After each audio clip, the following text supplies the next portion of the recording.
کوئی فوت ہو گیا ہے تو آپ نماز جنازہ پڑھیں گے، اس کی تدفین ہوگی، لیکن یہ کہ اس پر آپ نے تیجا رکھ لیا، 10واں رکھ لیا، 40واں رکھ لیا، برسی رکھ لی، یہ سب آپ نے اپنے اوپر بوجھ ڈال لیے۔ یہ خام خواہ کا بوجھ لوگوں کے اوپر، جو دولت والے ہیں ان کو تو کوئی بات نہیں، ان کو تو اپنی دولت کے اظہار کا موقع ملتا ہے، لیکن غریبوں کے لیے بوجھ بن گیا، کسی نہ کسی درجے میں خانہ پوری انہیں کرنی پڑے گی۔ تو یہ جو رسومات و بدعات ہوتی ہیں، یہ در حقیقت نوع انسانی کے لیے بوجھ بن جاتے ہیں، کہ جن سے نجات دلانا بھی نبی اکرم صلی اللہ علیہ وسلم کا ایک فرض منصبی تھا۔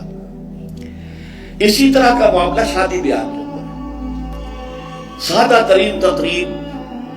جو کم سے کم چیزیں کہ جو سنت رسول صلی اللہ علیہ وسلم سے ثابت ہیں اور تعامل صحابہ